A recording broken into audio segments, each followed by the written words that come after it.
بسم اللہ الرحمن الرحیم۔ السلام علیکم۔ جب یہ عظیم الشان قافلہ قاہرہ پہنچا تو تماشائیوں کے ہجوم سے راستہ تقریباً بند ہو گیا۔ لوگ خوشی اور تجسس سے ایک دوسرے کو دھکیلتے اور قافلے کی رونق دیکھنے کے لیے جمع ہوئے تھے۔ بہرحال موسیٰ بن نصیر اور طارق بن زیاد سب سے پہلے مسجد میں داخل ہوئے اور خداوند کے حضور شکرانے کے نفل ادا کیے۔ اس کے بعد انہوں نے مصر کے رؤساء اور اہم حکام میں تحائف تقسیم کیے تاکہ ان کی خوشی اور عزت افزائی کی جا سکے۔ مصر سے یہ قافلہ فلسطین میں داخل ہوا اور وہاں سے دمشق کی طرف روانہ ہوا۔ موسیٰ ابھی شام کی سرحدوں کے قریب پہنچا ہی تھا کہ خلیفہ ولید بن عبد الملک کے بھائی سلیمان بن عبد الملک کا ایک تیز رو قاصد اس کے پاس آیا اور پیغام پہنچایا، آپ کا بھائی اور خلیفہ وقت ولید بن عبد الملک بستر مرگ پر ہے، لہٰذا تم پہنچنے میں عجلت نہ کرو بلکہ سستی کے ساتھ دمشق کی طرف پیش قدمی کرو۔ سلیمان نے یہ پیغام موسیٰ بن نصیر اور طارق کو اس لیے پہنچایا کہ خلیفہ ولید کے بعد تخت پر بیٹھنے والا وہ خود تھا۔ وہ چاہتا تھا کہ جو مال دولت اور قیمتی جواہرات اندلس سے پہنچنے والے ہیں وہ اس کے بھائی ولید کی موت کے بعد اور اس کے خلیفہ بننے کے وقت دمشق اس کے سامنے پیش کیے جائیں۔ اسی لیے اس نے موسیٰ کو ہدایت کی کہ وہ صبر کرے بلکہ اس کی تخنشینی کا انتظار کرے اور فوری طور پر دمشق نہ پہنچے۔ دوسری طرف خلیفہ ولید کی طرف سے بھی ایک قاصد موسیٰ بن نصیر اور طارق بن زیاد کے پاس پہنچا اور خلیفہ کا پیغام پہنچایا کہ وہ اپنی رفتار تیز کریں اور جلد از جلد دمشق پہنچنے کی کوشش کریں تاکہ خلیفہ ولید مرنے سے پہلے ان دونوں کو دیکھ سکیں۔ اس مشکل اور نازک صورتحال میں موسیٰ بن نصیر اور طارق بن زیاد نے باہمی مشورہ کیا۔ انہوں نے غور و خوض کے بعد یہ طے کیا کہ خلیفہ ولید بن عبد الملک کے حکم کی تعمیل کرنا سب سے اہم ہے اور سلیمان کی ہدایت کو نظر انداز کرتے ہوئے تیزی سے دمشق کا رخ کرنا چاہیے تاکہ وہ خلیفہ کی زندگی ہی میں دمشق پہنچنے میں کامیاب ہو جائیں۔ آخر کار دونوں نے بڑی تیزی سے دمشق کی طرف روانگی اختیار کی اور اسی نتیجے میں وہ خلیفہ ولید بن عبد الملک کی زندگی میں اپنے کارواں کے ساتھ دمشق شہر میں داخل ہو گئے، جہاں ان کی آمد نے خلیفہ کو خوشی اور تسکین سے بھر دیا۔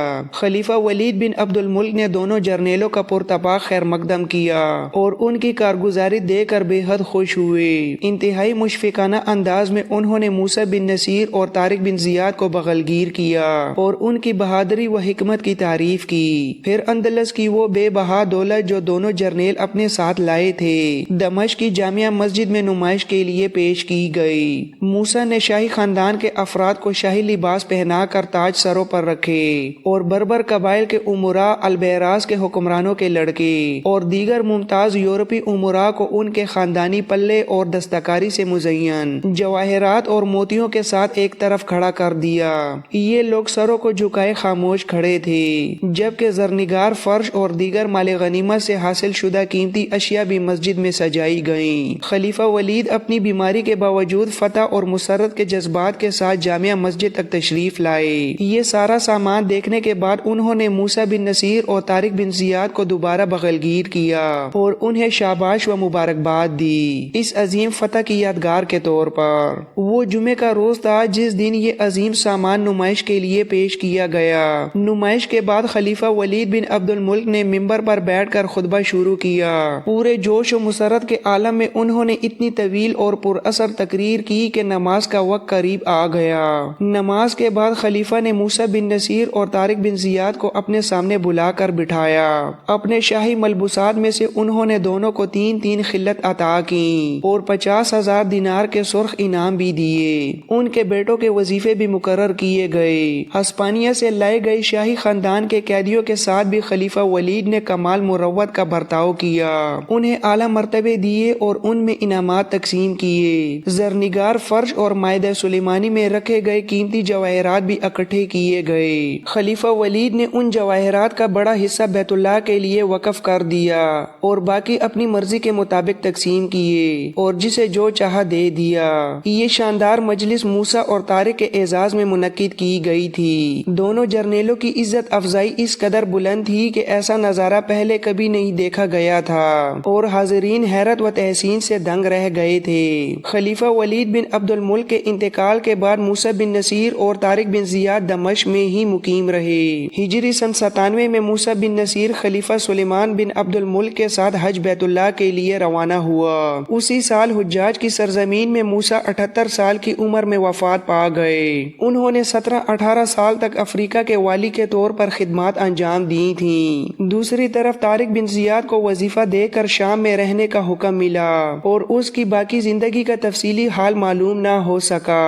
اللہ ہی بہتر جانتا ہے۔ طارق بن زیاد کی اولاد اندلس میں کئی صدیوں تک نہایت محترم اور مکرم رہی، تاہم جب المواحدین کی سلطنت میں خانہ جنگیاں ہوئیں اور ان پر کچھ پابندیاں عائد کی گئیں تو وقت کے اثر سے سب لوگ انہیں بھول گئے اور یہ خاندان غم و گمنامی کی دھن میں ڈوب کر رہ گیا۔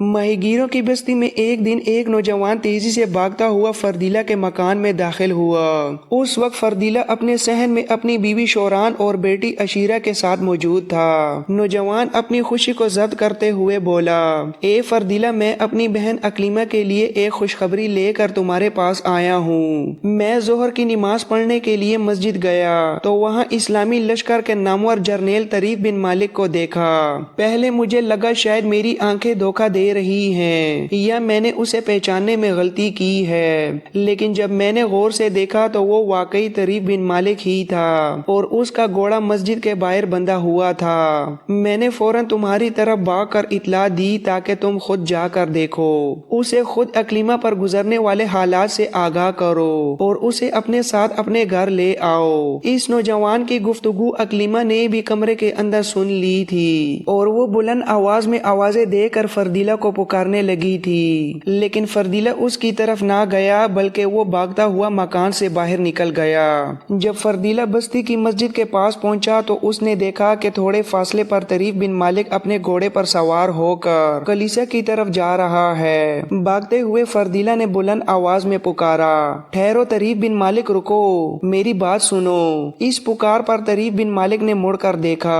فردیلہ کو اپنی طرف آتے دیکھ کر اس نے فوراً اپنے گھوڑے کو موڑا اور تیزی سے فردیلہ کے پاس پہنچا اور گھوڑے سے اتر کر پوچھا، کہو فردیلہ، کیا بات ہے؟ میں نے تمہاری بستی کی اسی مسجد میں ظہر کی نماز ادا کی ہے۔ میرا ارادہ تھا کہ پہلے میں اکلیمہ سے ملنے کلیسا کی طرف جاؤں اور اس کے بعد تم سے ملنے بستی میں داخل ہوں گا۔ طریف بن مالک کی یہ گفتگو سن کر فردیلہ کی گردن جھک گئی اور آنکھوں سے آنسو بہنے لگے۔ اس حالت کو دیکھ کر طریف بن مالک تڑپ سا اٹھا اور ہمدردی بھرے انداز میں بولا، اے فردیلہ، تم کیوں رو رہے ہو؟ کیا کسی کی طرف سے تمہیں تکلیف یا دکھ پہنچا ہے؟ کہو، اگر تمہارا کوئی دشمن ہے اور اس کی طرف سے تمہیں اذیت پہنچی ہے تو میں تمہارے دشمن کو زندہ نہیں چھوڑوں گا۔ اس ہمدردی بھری بات پر فردیلہ نے اپنے آنسو پونچھ لیے اور تشکر بھرے انداز میں طریف بن مالک کی طرف دیکھا اور پھر وہ تمام حالات تفصیل کے ساتھ اسے سنا دیے جن کے باعث اکلیمہ کی ٹانگ کٹ گئی تھی اور ستیوس، الیانا اور ایلیا کو ہلاک کر دیا گیا تھا۔ اس انکشاف پر طریف بن مالک کا خون کھول اٹھا۔ یوں محسوس ہوتا تھا جیسے اس کی رگوں میں دوڑتا ہوا خون آگ بن کر لپکنے لگا ہو۔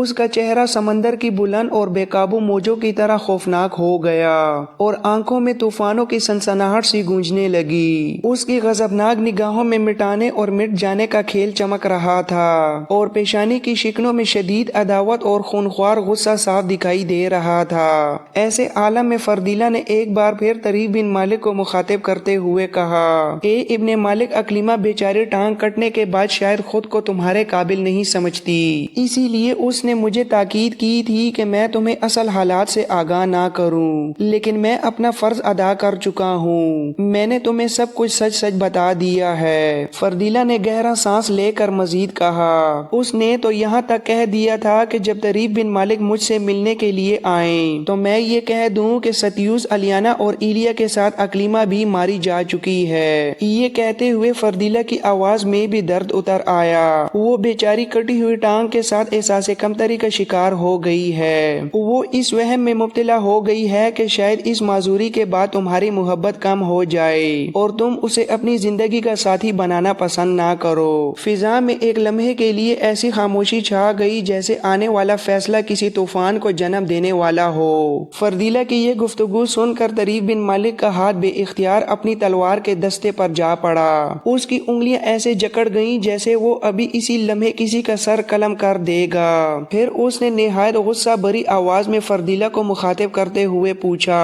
اے فردیلا، تمہارے خیال میں یہ کام کس کا ہو سکتا ہے اور کیا تم کسی پر کھلے لفظوں میں شک ظاہر کر سکتے ہو؟ فردیلا نے سنبھل کر جواب دیا، اے ابن مالک، صرف میرا ہی نہیں بلکہ اکلیما کا بھی یہی خیال ہے کہ یہ کام کلیسا کے پادریوں نے کیا ہے، اس لیے کہ انہیں معلوم ہو چکا تھا کہ ستیوس الیانا، ایلیا اور اکلیما اسلام قبول کر چکے ہیں۔ یہ سنتے ہی طریف بن مالک نے فوراً فردیلا کی بات کاٹ دی اور بجلی کی سی کڑکتی آواز میں بولا، اے فردیلا، میرا اپنا بھی یہی گمان ہے کہ اس سازش میں پادریوں کے سوا کوئی اور شامل نہیں ہو سکتا۔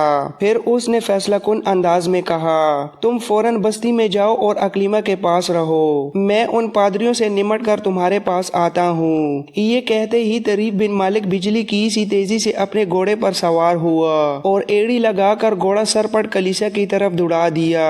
اس کے چہرے پر ایسا عزم تھا جیسے وہ واپس پلٹنے کا ارادہ ہی نہ رکھتا ہو۔ فردیلا بیچارہ اسے آوازیں دے دے کر روکتا رہ گیا، مگر طریف بن مالک کے قدم غصے کی آگ میں جل رہے تھے۔ جب اس کی پکار کا کوئی اثر نہ ہوا تو فردیلا بے بسی سے مڑا اور تیزی سے اپنی بستی کی طرف بھاگ کھڑا ہوا تاکہ اکلیما کو آنے والے طوفان کی خبر دے سکے۔ فضا میں گھوڑے کی ٹاپوں کی آواز گونج رہی تھی اور ایسا لگ رہا تھا کہ آج کلیسا کی دیواریں بھی لرز اٹھیں گی۔ اپنے گھوڑے کو باہر باندھنے کے بعد طریف بن مالک کلیسا کی عمارت میں داخل ہوا۔ اس کے قدموں کی چاپ سنسان صحن میں گونج رہی تھی۔ وہ صحن کے بیچوں بیچ جا کر رک گیا اور بلند آواز میں پادریوں کو للکارتے ہوئے بولا، سنو اے دین کے نام پر شکار کھیلنے والوں، اے رات کی تاریکی میں وار کرنے والوں، باہر نکلو، میں تم سب کے ساتھ ایک اہم حساب چکانا چاہتا ہوں۔ اس کی گرجدار آواز سن کر سارے پادری گھبرا کر اپنے کمروں سے نکل آئے۔ کچھ کے چہروں پر خوف تھا اور کچھ کے چہروں پر غصہ۔ انہیں دیکھتے ہی ایک پادری جو پہلے طریف بن مالک کو نہیں جانتا تھا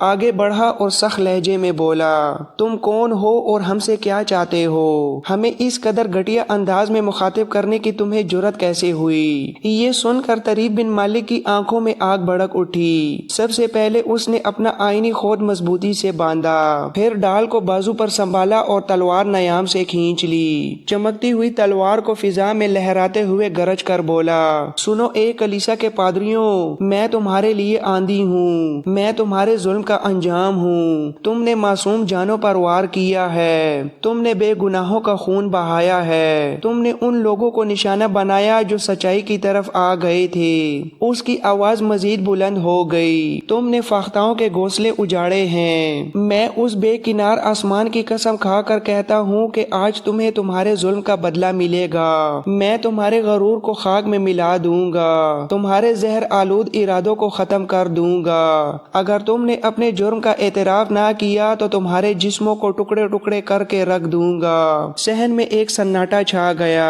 تلوار کی چمک اور طریف بن مالک کی للکار نے فضا کو خوف سے بھر دیا تھا۔ ایسا لگ رہا تھا جیسے خون کی پہلی بوند زمین پر گرنے والی ہو۔ اے شہروں کو برباد کرنے والوں، اے صلیب کو دوسروں کے خون سے رنگنے والوں، میں وقت کی اڑتی ہوئی گرد میں تمہارے باطل معبودوں کو توڑ ڈالوں گا، تمہارے شیطانی شعلوں کو بجھا دوں گا اور تمہاری بدی کے شیش محل زمین بوس کر دوں گا۔ آج میں اسی کلیسا کے صحن میں کھڑا ہو کر تم سے تمہارے ظلم، درندگی اور تمہاری خونخواری کا پورا حساب لوں گا۔ یہ کہہ کر جب طریف بن مالک خاموش ہوا تو فضا پر ایک خوفناک سناٹا چھا گیا۔ چند لمحوں بعد ایک پادری ہمت کر کے آگے بڑھا اور بولا، ہماری تم سے کیا دشمنی ہے؟ تم ہمارے ساتھ ایسا سخت لہجہ کیوں اختیار کر رہے ہو؟ ہم سے کیا چاہتے ہو؟ یہ سن کر طریف بن مالک کی آنکھوں میں پھر شعلے بھڑک اٹھے۔ وہ ایک قدم آگے بڑھا اور گرج کر بولا، اے پادریوں، تم نے ستیوس، اکلیما، الیانا اور ایلیا پر اس وقت رات کی تاریکی میں حملہ کیا جب وہ مسلمان ماہی گیروں کی بستی سے واپس کلیسا کی طرف آ رہے تھے۔ تم نے ستیوس، الیانا اور ایلیا کو بے دردی سے قتل کر دیا اور اکلیما کی ٹانگ کاٹ دی۔ تم لوگ ایک ہولناک جرم اور ایک گھٹیا گناہ کے مرتکب ہو۔ تم نے معصوموں کا خون بہایا ہے۔ اس نے تلوار کو فضا میں بلند کیا اور آواز کو مزید سخت کر دیا۔